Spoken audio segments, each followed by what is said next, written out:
que é um carrasco, totalmente. É uma figura grotesca. Olá, personas! Sejam muito bem-vindos a mais um vídeo da série Stow. E no vídeo de hoje, nós iremos relembrar o filme Jogos Vorazes em Chamas.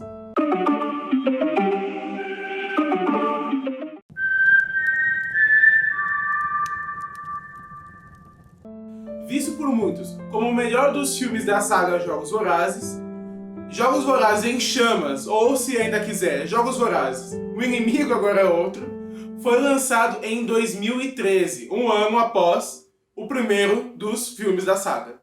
Bom, como era de se esperar, a vida da Katniss Everdeen, interpretada pela Jennifer Lawrence, e do Peeta Mellark, que é o Josh Hutcherson, não se resolveu com o fim dos jogos, senão nós não teríamos esse filme, por exemplo. Desde o enterro da Rui, que era aquela participante dos jogos que acabou falecendo no primeiro filme, que era a parceira da Katniss, alguns distritos já começaram a se rebelar. Nós vemos uma cena do Distrito 11 se rebelando. Mas, sem dúvidas, toda essa revolta que vai surgindo entre toda a Panem se intensifica mais em Chamas, que é justamente o filme já começa com esses indícios de que algo está acontecendo.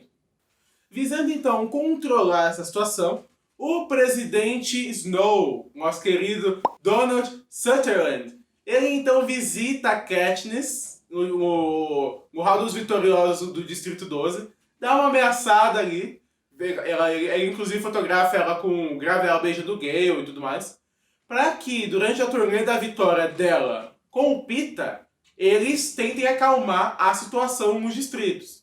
No começo, a Katniss não consegue se segurar, que é quando ela vai pro Distrito 11, que era da Rui e do Trash. Mas depois disso, ela e o Peeta começam a seguir as cartilhas da F, a F Trinket. Mas aí ficou aquela beleza, né? Todo mundo robotizado, a coisa não ficou muito boa. E por causa disso, as revoltas continuaram acontecendo. As pessoas ficaram indignadas com a apatia deles perante tudo isso.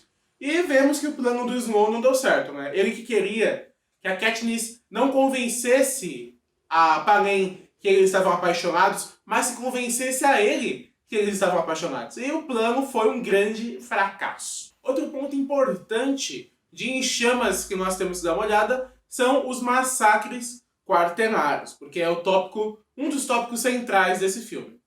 Eles acontecem a cada 25 anos, ou seja, na 25ª e na 50ª edição, e agora na 75ª edição dos Jogos Vorazes, porque a Katniss e o Peeta ganharam a 74ª. Uma coisa interessante é que o nosso querido Haymitch Abernathy, que é o Woody Harrelson, ganhou o último massacre quaternário. Mas o que é o massacre quaternário? Qual é a diferença? É só um nome para intimidar? Não. Nos massacres quaternários, temáticas e estratégias e dinâmicas diferentes são aplicadas. No caso do massacre quaternário do Haymitch, a brincadeira foi o dobro de tributos. Ou seja, em vez de serem os habituais 24 tributos, foram 48, 4 por distrito. E agora, no período de Jogos Vorazes em Chamas, é sabido que acontecerá o 75º Jogos Vorazes e o terceiro massacre quaternário. Bom, mas por seguir então, após a turnê da vitória, já no finalzinho, quando a Katniss e o Peeta, junto com a F, já estão na mansão do Snow, que justamente ele dá uma festa para comemorar. A Katniss conhece o Plutarch Heavensbee, que voltou da aposentadoria para organizar os jogos, isso é muito importante. Temos que guardar o nome de Plutarch Heavensbee, um personagem importantíssimo de Jogos Vorazes.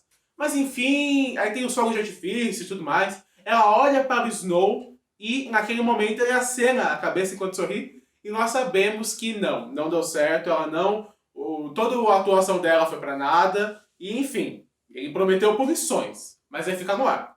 Panem hoje, Panem amanhã, Panem para sempre.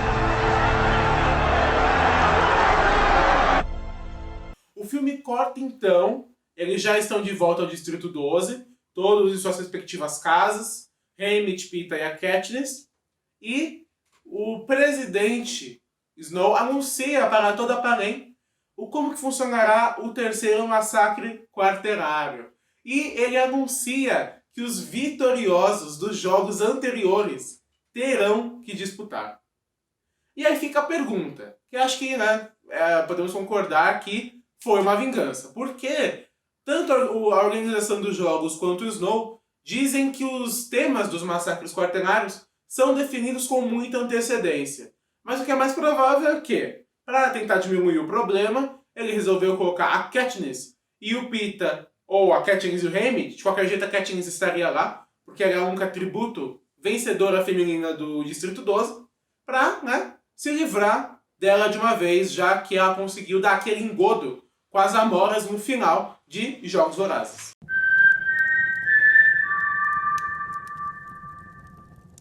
Bom, então nós podemos dar uma olhadinha em quais são os tributos da 75ª edição dos Jogos Vorazes e do terceiro Massacre Quaternário. Distrito 1 nós temos o Gloss, que foi ganhador da 73ª edição, interpretado pelo Alan Ritchson, e a irmã Kashmir, ganhadora da 74ª edição, interpretada pela Stephanie Leigh Scrugum. Eu não sei falar esse nome, Scrugum. Distrito 2, nós temos o Brutus, ganhador de uma edição que nós não sabemos qual, interpretado pelo Bruno Gunn, e a Enobara, que é aquela mulher bizarra dos dentes afiados, ganhadora da 62ª edição, interpretada pela Meta Golding. Distrito 3, nós temos B.T. Latier, ganhador de uma edição desconhecida. Ele é interpretado pelo Jeffrey Wright. Para você que não lembra quem é esse nosso querido, ele é o Bernard Lowe de Westworld e ele será o comissário Gordon do novo filme do Batman com o Robert Pattinson. Nós temos também a Aureus, ganhadora de uma edição desconhecida, interpretada pela Amanda Bloomer. Distrito 4, nós temos o Finnick Odair, ganhador da 65ª edição, que é o Sam Cleffin, e a Max, que é a ganhadora da 11ª edição, interpretada pela Lynn Cohen. Tem uma questão importante aqui no Distrito 4, porque além da Max, que já é uma senhora de idade, já que ela ganhou a 11ª edição dos Jogos Vorazes, dá pra nós vermos, também nós tínhamos a Annie Cresta, que é o amor do Finnick, que ela também ganhou um dos jogos.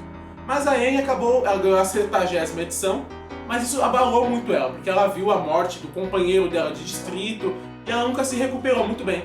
Então, para poupar justamente a Annie, a Max, que é uma senhora muda, vai com o Finnick, que ela se oferece como tributo e acompanha ele para o Massacre Quaternário. Distrito 5, nós não temos os nomes e nem as vitórias. Os intérpretes são Yvette Lee Sanchez e James Logan. Distrito 6, nós temos os Morfinaços, que é um apelido, já que eles são viciados em morfinaços.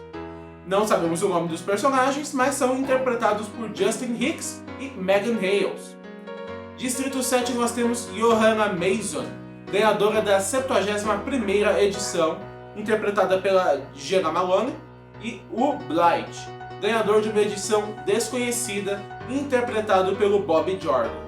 Distrito 8, nós temos a Cecília, ganhadora da 58ª edição, interpretada pela Helena Sanchez, e o Wolf, ganhador da 17ª edição, interpretado pelo John Cassino. Distrito 9, não temos os nomes, muito menos as vitórias, mas os intérpretes são Marion Green e Daniel Bernard. Distrito 10, sem nomes nem vitórias, os intérpretes são Tiffany Woxler e Jackson Speedle. Distrito 11, nós temos o Chad, ganhador da 45ª edição, interpretado pelo E. Roger Mitchell, e a Cedar, ganhadora de uma edição desconhecida, interpretada pela Maria Howell. E Distrito 12, nós temos Katniss Everdeen e Haymitch Abernathy. Porém, Peeta Mellark se oferece como tributo para os jogos.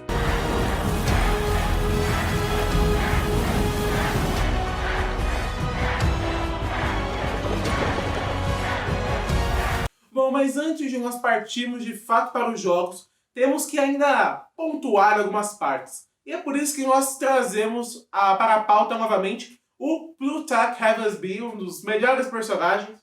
Podemos considerar que é o Mindinho de Jogos Vorazes. Foi interpretado pelo Philip Seymour Hoffman, O ator, infelizmente, acabou falecendo durante os filmes. Bom, a Katniss justamente encontra ele na mansão do Presidente Snow e ele, de repente, ele mostra um relógio para ela. Não explica muito bem porquê, algo meio enigmático, e por enquanto para por aí. Mas é muito importante, se você quando assiste Jogos Vorazes e Chamas, prestar atenção nas ações do Plutarch. Porque quem já conhece a saga sabe, né, que ele esconde algumas intenções.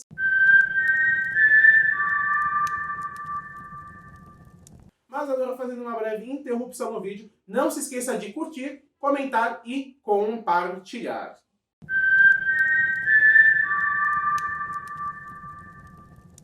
Bom, sob o conselho do Plutarch, o Presidente Snow resolve então, antes de anunciar toda essa questão dos jogos, ele resolve dificultar as coisas para os distritos em Panem.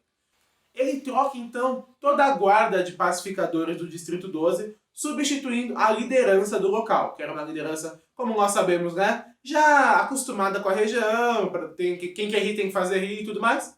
E aí chega um novo líder dos pacificadores, interpretado pelo Patrick St. Spirit, que é um carrasco, totalmente. É uma figura grotesca. Inclusive, esse novo chefe dos pacificadores, ele chega a chicotear o Gale, que é o Liam Hemsworth, irmão do Thor e tudo mais. Porque justamente eles se desentenderam, ele então prende o Gale, que havia, se não me engano, pulado nele para salvar um cidadão que estava sendo agredido injustamente. Ele é amarrado em um tronco no meio da praça do Distrito 12. A Katniss se mete no meio, ela toma ainda um tapa. É uma confusão, uma presepada toda. Mas aí o Gale consegue se recuperar graças à mãe da Katniss e à irmã, a Primrose, que usam de neve e algumas ervas para curar as feridas dele.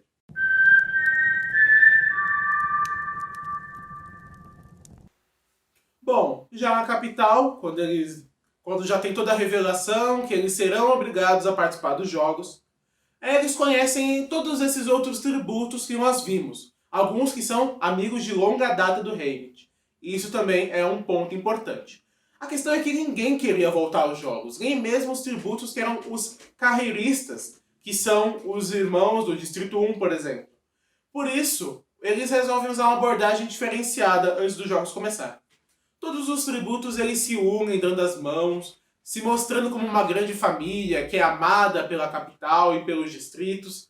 Toda essa comoção, toda essa coisa, isso gera mais revolta ainda. É a primeira vez, talvez, que nós vemos algum tipo de revolta, ou de indignação, pelo menos, por parte da população da capital. E o Peeta, muito astuto, ele não só conta do casamento da Katniss, com ele justamente, mas ele também ressalta uma parte interessante, que eles teriam um filho, que é mentira, mas é uma ação desesperada, né, para eles tentarem se livrar para que os jogos fossem cancelados, mas ao fim eles não são. A Katniss, então, é acompanhada, né, já ingressando aquele tubo que sobe ela para a arena, pelo Cinna, que é o estilista dela. Aí ele justamente coloca o broche do tordo nela novamente, ele havia guardado. Mas assim que o tubo fecha, surgem pacificadores e agridem o Cinna ali, levam ele embora e deixam a Katniss totalmente abalada psicologicamente, que sobe assim com esse choque repentino no meio da arena.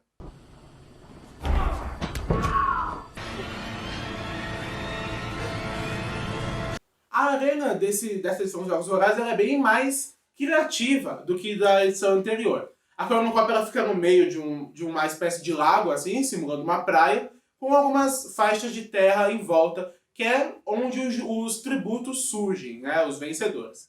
A Katniss, então, ela consegue estabelecer algumas alianças no começo. Ela consegue garantir que o Peeta seja salvo com a ajuda do Finnick, que portava o amuleto que a F havia feito para o Haymitch, para que simbolizar justamente a união deles como uma família, a Katniss com o broche dela, a F com o cabelo, o Peeta com o medalhão que ele levou consigo e o Haymitch com essa pulseira. Então o Finnick mostra essa pulseira para a Katniss no começo e isso gera com que eles se ajudem. E aí justamente fica esse quarteto sobrevivendo inicialmente. Finnick, a Max, a Katniss e o Peeta. Eles conseguem fugir da Cornucópia e começam a vagar pela extensa selva que é basicamente todo o restante da arena.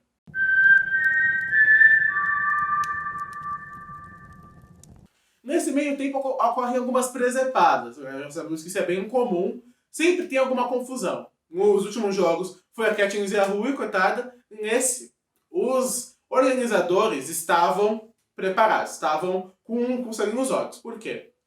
Eles conseguem prosseguir, sobreviver e tudo mais. Com a ajuda do Haymitch, eles conseguem até um aparelhinho que consegue coletar uma espécie de torneira que pega a água das árvores, porque não tinha água doce, eles não encontraram nenhum rio. Porém, e de repente eles estão acampados em um lugar e começa a surgir uma névoa. E no filme a Katniss levanta e tudo mais pra ver o que é a névoa. Ela encosta a mão na névoa, mas surgem umas bolhas brancas gigantescas na pele dela. E eles começam a correr, desesperados. Mas, coitado pessoal, eles demoraram um pouco demais. E eles começam a se queimar pela névoa, destruídos. E aí nós temos o nobre sacrifício da Max, que esse tempo todo, uma idosa, não consegue andar muito bem na floresta, estava sendo carregada pelo Finnick. Mas o Finnick nunca conseguiria escapar junto com a Max, carregando ela nas costas. Então a Max, ela pede um tempo, sai das costas dele, dá um beijinho, um selinho de despedida e fica para trás. E o sacrifício dela permitiu que eles escapassem da névoa. Eles simplesmente passam de uma parte, surge uma barreira invisível que não impede que a névoa chegue. Nessa parte do filme nós não entendemos isso muito bem, não faz muito sentido. Eles caem então em uma lagoa. Tudo bem, conseguiram, se recuperaram. O choque, o Finnick muito triste pela perda da Max. Por sorte, aquelas bolhas bizarras saíram com a aquela água pura, conseguiram se cuidar e tudo mais. Mas aí, obviamente, desgraça pouca é bobagem. Eles estão lá, aquela brincadeira, Pita, vai buscar água. Tudo bem. Pita tá lá buscando água, numa torneira. Os dois estão lá no rio, tranquilamente. De repente surge um macaco. Você pensa, ok, macaco, um babuíno. Beleza. De repente surge outro. E vão surgindo. Mais e mais. Não para. De repente tem 1 milhão de macacos. Só que, pra você que não se lembra, existe uma coisa muito bacana em Jogos Vorazes que são os bestantes. Animais modificados. E eles são feitos pra te zoar. Eles vão te zoar de alguma maneira. Tem o todo que te zoa repetindo. Tem o macaco, esses macacos agressivos. Tem aquele cachorro feio do último filme. Eles vão te zoar. Então, já espera. E justamente esses macacos começam a pancadaria geral com os macacos. Eles têm que fugir. Mas o Pita nunca foi muito bom com armas manuais, né? Ele acaba caindo. Quando o babuíno vai matá-lo, surge da moita a Morfinácea, que ela havia se disfarçado na moita, né? Justamente foi assim que os Morfináceos ganharam nas suas edições, se disfarçando, porque, coitado, não consegue lutar, nem nada disso. Ela salva o Pita se sacrificando. Ela justamente garante que ele sobreviva de uma mordida terrível do babuíno. O Finnick, então, mata ele com seu tridente, muito estiloso a propósito. E ela morre nos braços do Pita no meio da arena, vendo o céu, admirando a beleza do céu. Após essa... quase aquela Olimpíadas do Faustão dos Jogos Vorazes, né? Olimpíadas Mortais. Eles estão na praia, né, cansados. E aí surgem 3 figuras, que são o Beach, esqueci o nome. O Beach, a Wires e a Johanna Mason. E aí, justamente, você que nunca viu, até quando você estava lendo, talvez, Jogos Vorazes, essa parte você ficou confuso com o diálogo que veio. Por quê? Eles surgem pingando sangue, porque uma das partes da arena chovia literalmente sangue. Eles até veem uma hora um tsunami tomar uma das partes da arena, algo tudo muito estranho por enquanto. Enfim, a Johanna Mason chega com eles. Aí a Katniss pergunta, por que você salvou eles? Ela disse, porque você queria eles como aliados. E você, espectador, pensa, isso não faz o menor sentido. Porque até então a Johanna Mason parecia quase uma adversária, né? Talvez uma inimiga que fosse caçar a Katniss, mas nada disso. De repente eles são uma grande equipe de 6 tributos. Mas, para você que não se lembra anteriormente no filme, com quem a Katniss foi se enturmar para conseguir ajuda? Com aqueles julgados como mais desfavorecidos ou menos preparados. Que foi com a Wires, o Beach e a Mags. Então ela de fato desejava eles como aliados, mas o Haymitch repreendeu porque ele visava a sobrevivência deles. Mas a Johanna Mason salvou-os, não sabemos ainda Não conseguimos entender nessa parte do filme muito bem o porquê. E ficou por isso mesmo, né? Inclusive, o Beach havia falado pra Katniss sobre o campo de força, que tem uma hora do filme até que o Pita acaba batendo em um camper e quase morre, o coração para, o filme que revive, é uma loucura toda. Mas então eles começam a sobreviver.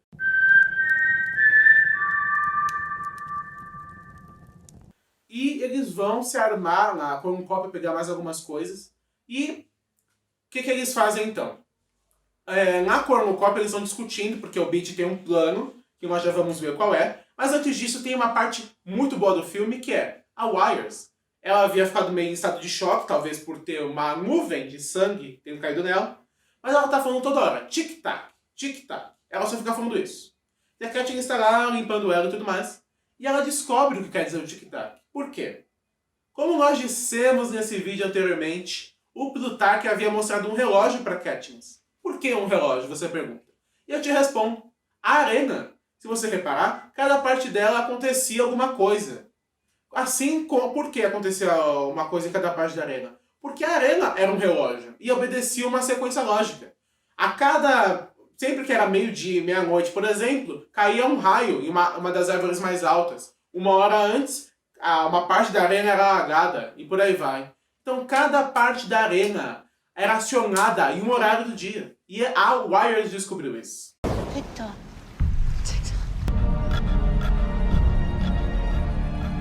Bom, qual era o plano do Beach então? Eles conseguem encontrar no centro, na cornucópia, uma espécie de carretel de bronze que o próprio Beach desenvolveu. E ele estabelece um plano de usar essa área florestal com as tempestades. Ele diz que quer justamente amarrar esse raio na árvore, que se fosse uma árvore de verdade, já teria sido queimada, algo assim, não é. Sobrevive sempre aos raios pontualmente. E o plano dele era colocar a outra ponta na praia. Porque justamente com eles entrando para a área florestal da arena, o Brutus e a Emma, que eram do Distrito 2, os últimos sobreviventes, já que o pessoal do Distrito 1 acabou morrendo, né? Quando eles acabam matando a Wires no centro, enquanto eles estão discutindo esse plano, eles eram os outros que não faziam parte dessa panelinha, né? Inclusive, nós vemos que inverteu, porque no filme anterior a Katniss ficou sozinha, agora ela fazia parte do grupo maior. Mas o plano dele era justamente amarrar nessa árvore, talvez de metal, não sabemos, e a outra ponta na areia molhada, porque aí conseguiria eletrocutar todo mundo que estivesse na praia, o que era provável que fosse no caso deles. Eles começam então essa saga, subindo a selva, mas antes disso a Katniss e o Philip acabam presos em um lugar com pássaros bestantes que reproduzem a voz de pessoas que eles conhecem. Eles têm que ficar lá uma hora inteira, nós temos que lembrar isso, porque a areia não obedece o horário e ela fecha suas comportas enquanto a coisa está acontecendo. Então eles ficaram escutando a voz das pessoas que eles amam e conhecem, implorando por ajuda. A Katniss já estava muito abalada psicologicamente, vendo as pessoas que ela matou durante a arena em visões. O filme começa com isso, inclusive. Então a personagem já está cada vez mais deteriorada emocionalmente, né? Desde o último filme. Eles conseguem então chegar até a árvore e o que fica estabelecido? O Finnick e o Pita iriam proteger o Beach enquanto ele fazia as operações dele. Já a Katniss e a Johanna levariam a outra ponta do carretel até a areia. Só que tem uma questão muito importante, porque a Katniss e o Pita haviam combinado, porque a Katniss não queria ficar com esse grupo tão grande, porque ela sabia que uma hora eles teriam que se matar. E se os outros três resolvessem matar eles primeiro, ela e o Pita seriam ferrados nisso. Ela resolve então fugir com o Pita, eles haviam combinado, e fariam isso durante o plano do Beach. O Pita inclusive mostra o que era o colar dele, porque eles começam a debater quem vai sobreviver e quem não vai. Aí ele mostra que o colar na verdade não era para ele, era para Katniss. Tinha a foto do Gale, da mãe e da Prim. Ele dá o colar para ela inclusive, e dá uma pérolazinha que ele encontra dentro de uma concha. Mas eles então combinam que iriam fugir. Essa questão ainda de quem sobreviveria é uma incógnita, porque a Katniss fez o Haymitch prometer que faria o Pita sobreviver. Já o Pita pediu o oposto, né? Era de ser esperado. Mas acontece que não, eles são separados, a Katniss desconfia que os demais sabem do plano dela. Aí começa uma sequência, assim, confusa, que você fica apreensivo o que está acontecendo, né? Quem tá do lado deles, quem não tá. Porque o Brutus e a Lobara estão chegando, aí a Johanna ela joga a Katniss no chão, mete a faca no braço dela e foge.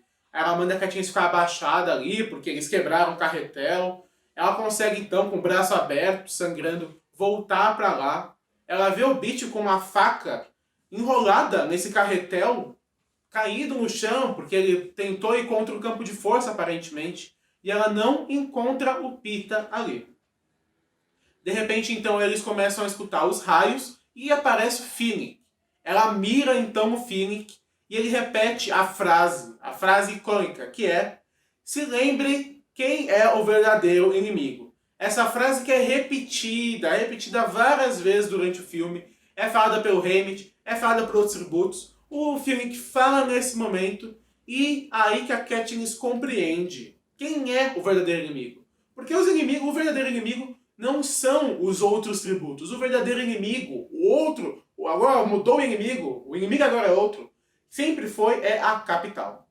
Ela então pega uma flecha e com seu arco, ela amarra justamente aquele arame, né, que o Beach estava usando e mira para os céus, né, o arame sendo eletrocutado pelo raio, elas caem para trás e tudo mais, mas com a força desse trovão, ela consegue quebrar o campo de força, estoura o campo de força da arena. E justamente isso ferra tudo, as coisas começam a cair e tudo mais. Nesse momento, já nos últimos minutos do filme, desce um aeroplanador dos céus. Nós que já havíamos visto os aeroplanadores antes, naves da capital, que perseguem pessoas, são naves de caça, como se fossem caças, e também tiram os corpos dos tributos mortos da arena. Esse aeroplanador pega a Katniss e levanta ela, ainda viva, não se preocupe, tem um outro filme depois, outros dois, enquanto toda a arena em volta está explodindo, pegando fogo e tudo mais.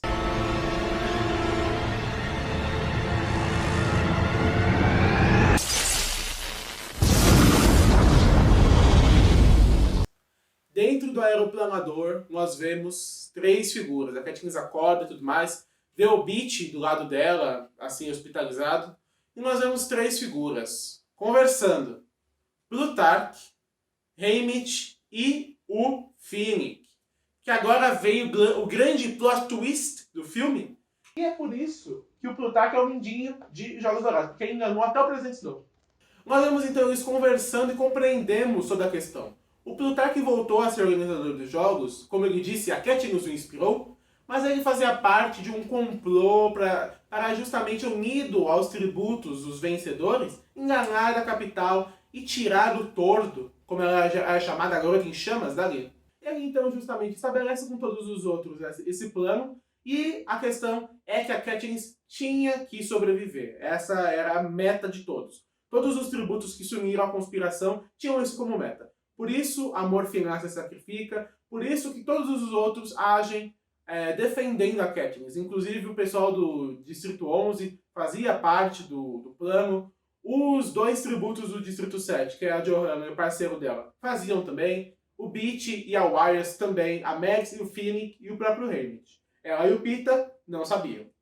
Porém, a Katniss está desesperada, porque ela não consegue acreditar que deixaram o Pita para trás e salvaram ela. Ela vai então para cima do Haymitch, mas toma uma agulhada do Plutarch Heathersby e desmaia. Ela acorda então em uma maca, ela vê o Gale e fala: ah, Gale, que bom que você está aqui, de volta ao Distrito 12 e tudo mais. Ela está em um lugar que nós não conhecemos, um lugar estranho. E ele fala que ele teve que fugir e tudo mais, porque atacaram a capital depois do que ela fez. E ela fala: ah, mas cadê todo mundo? Cadê o Distrito 12? Ah, mas aí vem outro plot twist. Porque, na verdade, eles estão no Distrito 13, que achávamos que havia sido destruído. E o filme termina com o Gale revelando que o Distrito 12 não existe mais.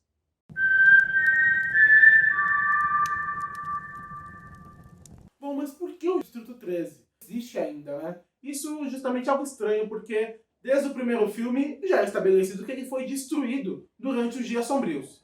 Bom, nós sabemos que o distrito responsável pelas minas de grafite também era responsável pelo armamento nuclear de Panem. E justamente essa tensão nuclear impediu que a capital destruísse o 13, para que justamente o 13 não revidasse, ficasse essa guerra sem fim. O 13 é comandado pela presidente Alma Coin, que é interpretada pela Julianne Moore, e serviu como refúgio para os desabrigados do 12, que o Gale justamente salvou algumas pessoas. E ela, juntamente com Plutarque e com Haymitch, coordenaram, orquestraram toda essa conspiração para que Katniss Everdeen fosse salva.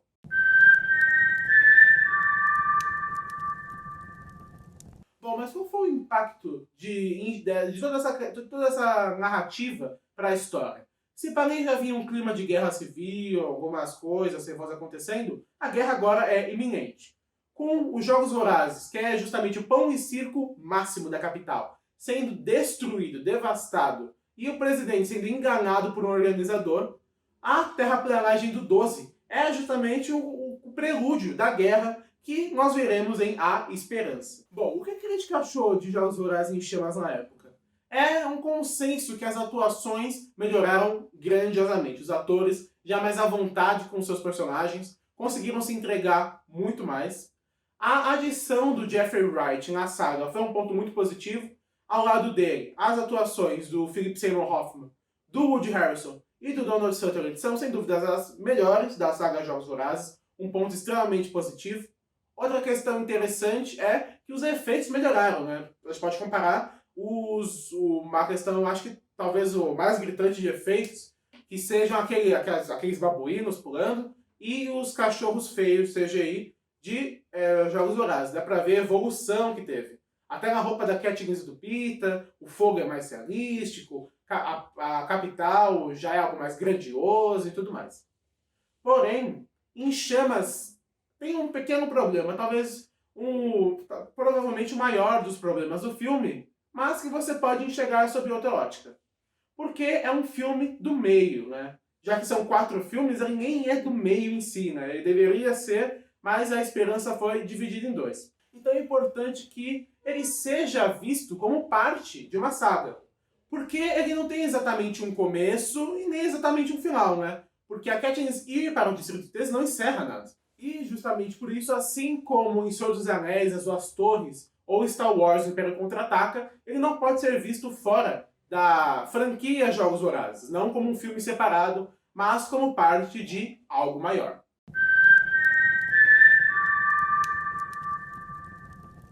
Bom, se você gostou desse vídeo, não esqueça de curtir, comentar e compartilhar. Em breve, no mês que vem, nós teremos também vídeo sobre Jogos Vorazes e A Esperança. Cobriremos no mesmo vídeo A Esperança parte 1 e 2. E se você gosta de Jogos Vorazes, nós já temos um vídeo aqui no canal sobre o primeiro filme Jogos Vorazes. Então não esqueça de se inscrever no nosso canal e você devia estar maratonando.